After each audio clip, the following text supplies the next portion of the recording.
બંને હાથ ગોઠણની અંદર રાખીશું. એક ઊંડો શ્વાસ ભરી લેશું અને શ્વાસને છોડી દઈશું. 3 વાર ઓમકાર બોલાવીશું અને સંગઠન મંત્ર બોલીશું.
जटाटवीगलज्जल प्रवाह पावितस्थले कलेवलं व्यलम्बितां भुजङ्गतुङ्गमालिकान्तमट्टमट्टमट्टमन्निनादवट्टमर्वयं चकार चण्डताण्डवं तनोतु नः शिव शिवम्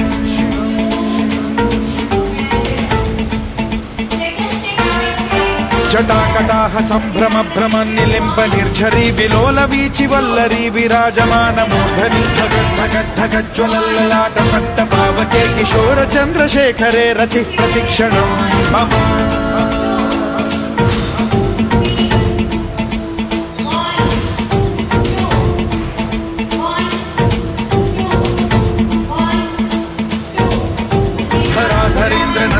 विलास बंधु बंधुर सुरदिगंत संतति प्रमोदमान मानसे कृपा कटाक्ष धोरणी निरुद्ध दुर्धरापदि क्वचित् दिगंबरे मनो विनोद मेतु वस्तुनि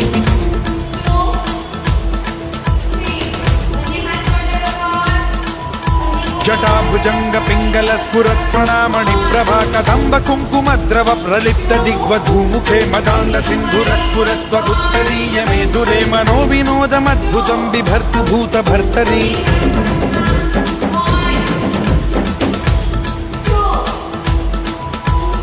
ॐ नमः शिवाय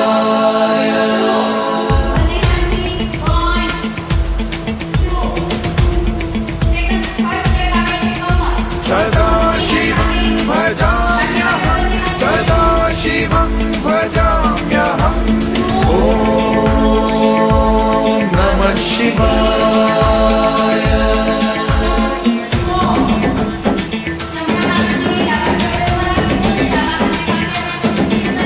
सहस्र नित्य शेषलेख शेखर प्रसून धूलि धोरणी विधूसराघ्रि पीठभूभुजंग राजमालया निबद्ध जाट जूटक श्रियै चिराय जायतां चकोर बन्धुशेखरः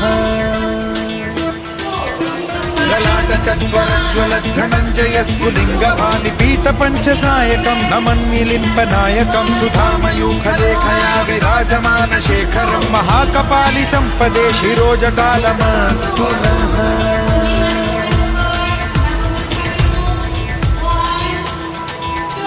कराल भाल पंडिकाध गद्ध गद्ध गज्ज्वल धनञ्जयाहुतीकृत प्रचण्ड पञ्चसायके धराधरेन्द्र नन्दिनी कुचाग्र चित्रपत्रक प्रकल्पनैक शिल्पिनी त्रिलोचने रतिर्मम नवीन मेघमण्डली निरुद्ध दुर्धर स्फुरत् कुहूनिशीथिनी तमः प्रबन्ध बद्ध कन्धरः निलिम्प निर्झरीधरस्तनोतु कृत्ति सिन्धुरः कलानिधान बन्धुरः श्रियं जगद्धुरन्धरः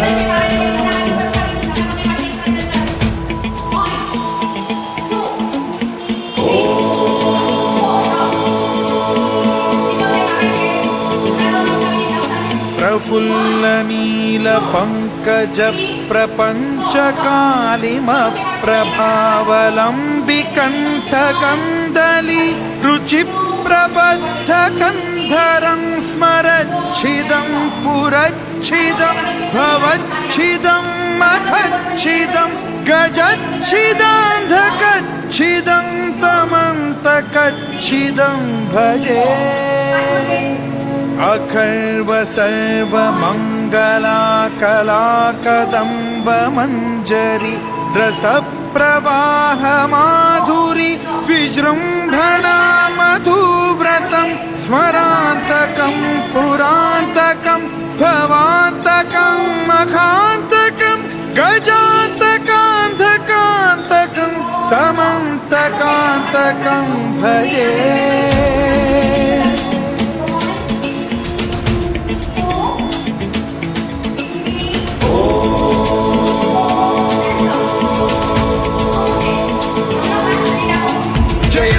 भ्रविभ्रम भ्रमद्भुजङ्गमश्वसद्विनिर्गमत्क्रम स्फुरत् कराल भाल हव्यवाढ्धिमिद्धिमिद्धिमिध्वनन् मृदङ्ग तुङ्ग मङ्गलध्वनिक्रम प्रवर्तित प्रचण्ड ताण्डवः शिवा स्पृशद्विचित्र कल्पयो भुजङ्गमौक्तिकत्रजो गरिष्ठ रत्नलोष्टयो सुहृद्विपक्ष पक्षयो कृष्णारविन्द चक्षुषो प्रजामही महेन्द्रयो समप्रवृत्तिकः कदा सदा शिवं भजाम्यहम्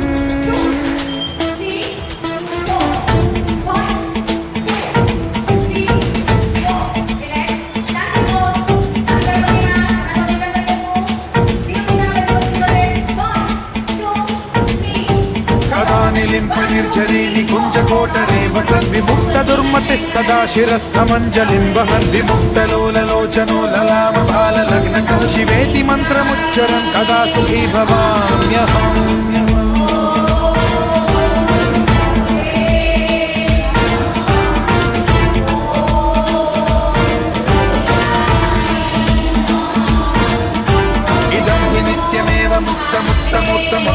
पठन् स्मरन् ब्रुवन् नरो विशुद्धिमेति सन्ततं हरे गुरौ सुभक्तिमाशु याति नान्यथा गतिं विमोहनं हि देहिनां सुशङ्करस्य विमोहनं हि देहिनां सुशङ्करस्य विमोहनं हि देहिनां सुशङ्करस्य चिन्तनम्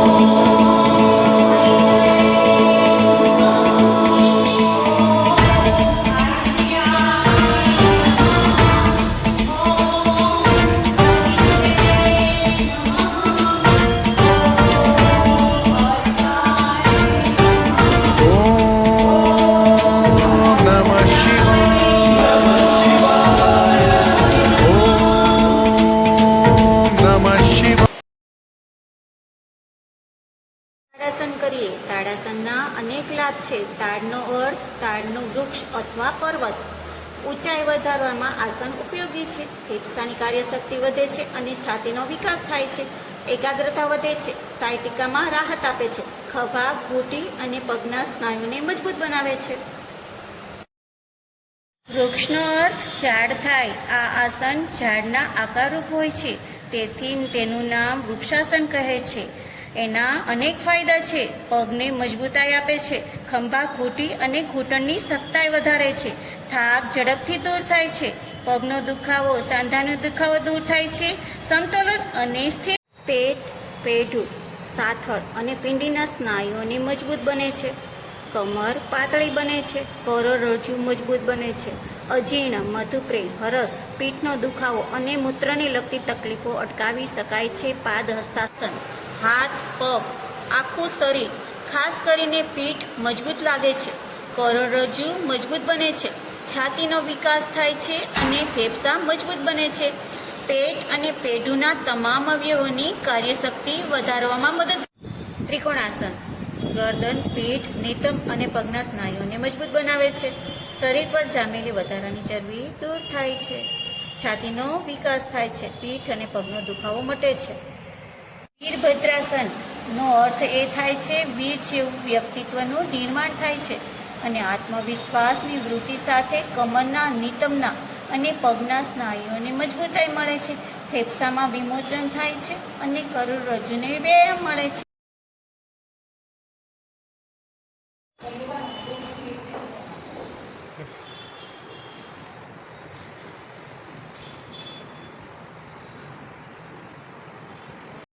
ચાલો મંડુકાસન કરીએ. વજ્રાસનમાં બેસીને બંને હાથની મુઠ્ઠી બંધ કરીને બંને મુઠ્ઠીને નાભીની બંને તરફ લગાવીને શ્વાસ બહાર છોડતા સામેની તરફ દ્રષ્ટિ રાખીને થોડીવાર આ સ્થિતિમાં મૂકો. મંડુકાસન કહે છે.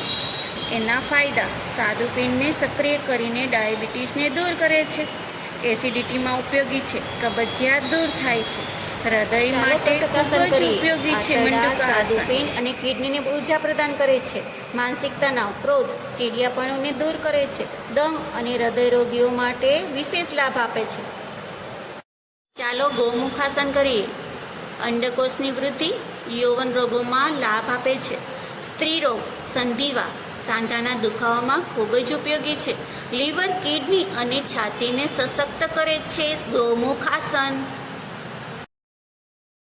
કરીએ. કમર અને નિતંબની ચરબી ઓછી કરે છે, ડાયાબિટીસ અને લીવર માટે લાભ આપે છે, કમર દર્દ માટે ઉપયોગી છે. હેલો ફ્રેન્ડ્સ, ઉષ્ટ્રાસન કરીએ. એના અનેક ફાયદા છે. કરોડરજ્જુને લચીલી બનાવે છે, ડોક, પીઠ અને કમરના દર્દ દૂર થાય છે. ગર્ભવતી મહિલા માટે આ આસન ખૂબ જ ફાયદા. પશ્ચિમોત્તાસન, દંડાસનમાં બેસવું, હાથ સીધા રાખી શ્વાસ બહાર કાઢતા કમરથી આગળ ઝૂકવું, મસ્તક ગોઠણને સ્પર્શ કરી હાથથી પગના પંજાને પકડવા. સંસ્કૃતમાં મકરનો અર્થ મગર થાય છે. આ આસન જ્યારે તેની પૂર્ણ સ્થિતિમાં હોય છે ત્યારે મગર માર્ગ શરીર જણાય છે. શારીરિક થાક દૂર થાય છે, આંતરડા સક્રિય બને છે, જેના કારણે ગેસ અને મળાવરો દૂર થાય છે, ચરબી ઘટે છે, માનસિક તણાવ અને નિંદ્રા દૂર થાય છે. ચાલો ભુજંગાસન કરીએ.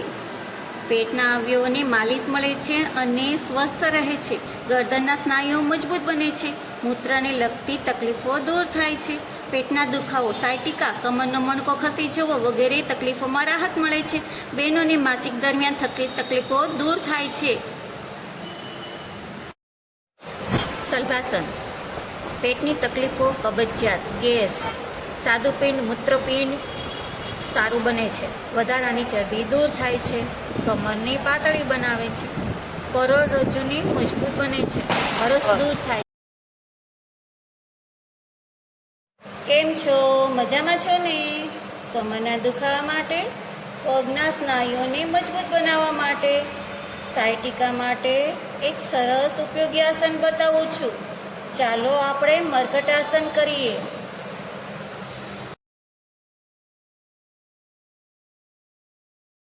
હિપ્સ, થાઈ અને પેટની ચરબી ઓગાળવા માટે, સ્નાયુને મજબૂતાઈ આપવા માટે ચાલો આપણે નૌકાસન કરીએ. ફ્રેન્ડ્સ, પાચન ક્રિયા નબળી પડી ગઈ છે ને, હાડકાને મજબૂત બનાવવા છે, પેટની ચરબી ઘટાડી શકાય છે અને કમરના દુખાવા માટે ચાલો આપણે ધનુરાસન કરીએ. ચાલો અર્ધપવન મુક્તાસન કરીએ. આ આસન પેટને લગતા અને વાયુ વિકાર માટે ઉત્તમ છે, સ્ત્રી રોગ માટે ખૂબ જ ફાયદાકારી છે, સ્વાદુપિંડ અને હૃદય રોગ, સંધિવાના દુખાવા માટે ખૂબ ઉપયોગી છે, પેટની વધી ગયેલી ચરબીને દૂર. ચાલો અર્ધ હલાસન કરીએ. આ આસન આંતરડાને નિરોગી બનાવે છે, કબજિયાત અને ગેસને દૂર કરે છે.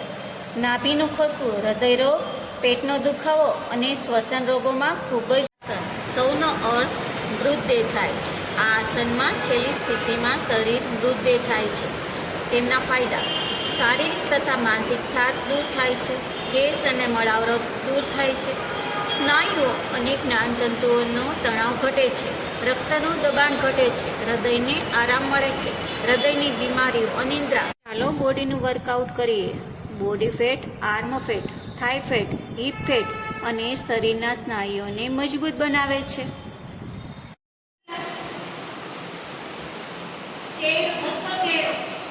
આંખોને કોમળતાથી બંધ કરીશું. પદ્માસનમાં બેસીશું. ભસ્ત્રિકા પ્રાણાયામ. એક ઊંડો શ્વાસ ભરી લેશું અને શ્વાસોને છોડી દેશું. પૂરેપૂરો શ્વાસ કરીશું અને પૂરેપૂરો શ્વાસ છોડીશું. શ્વસન તંત્ર ઉપર આધારિત છે ભસ્ત્રિકા પ્રાણાયામ. રિલેક્સ. કપાલભાતિ પ્રાણાયામ. અપાનવાળી મુદ્રા બનાવવાની છે. કમર ગરદન સીધા. નાક દ્વારા શ્વાસને બહાર ફેંકવામાં આવે છે અને ઝટકા સાથે શ્વાસ બહાર ફેંકીશું. 1 સેકન્ડમાં 1 સ્ટોક છોડીશું. કપાલભાતિ પ્રાણાયામ પાચન તંત્ર ઉપર આધારિત છે. કપાલભાતિ પ્રાણાયામ કહેવાય છે.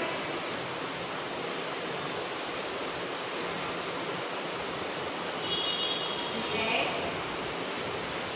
ત્રીજું પ્રાણાયામ આવે છે અનુલોમ વિલોમ પ્રાણાયામ.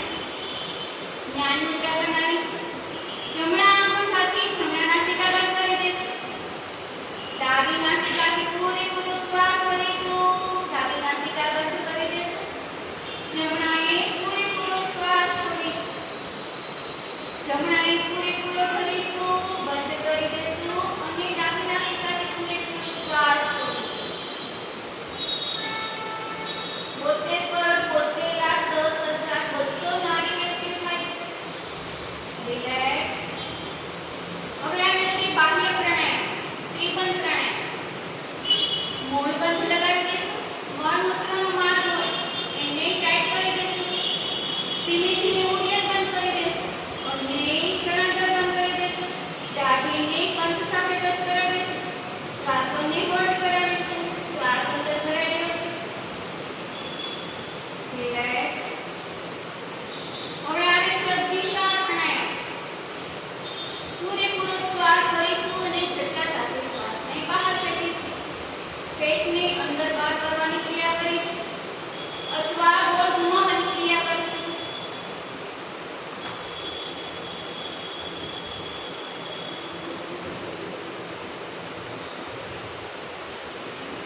રિલેક્સ. હવે આવે છે ઉજ્જાઈ પ્રાણાયામ. પૂરેપૂરો શ્વાસ ભરી લેશું અને ગળામાંથી 3 વાર ઓમકારનો નાદ સાથે મધુર અવાજ બહાર કાઢીશું.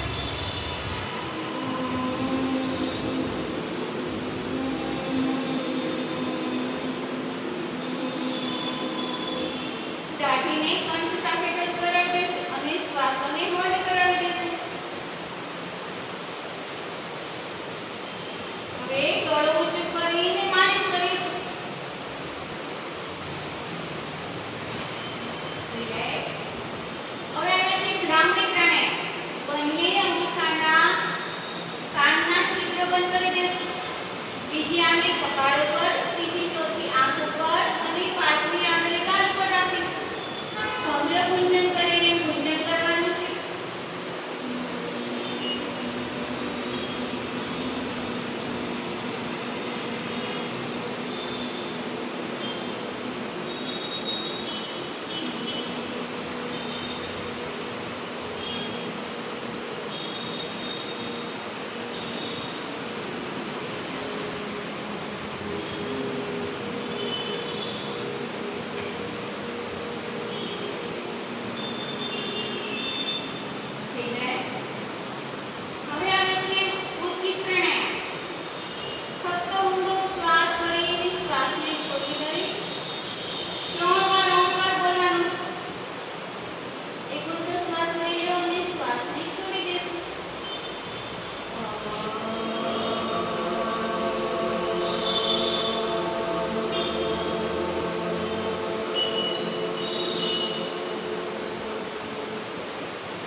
तेरा रंग चढ़ा है ऐसा छुड़ाना मुश्किल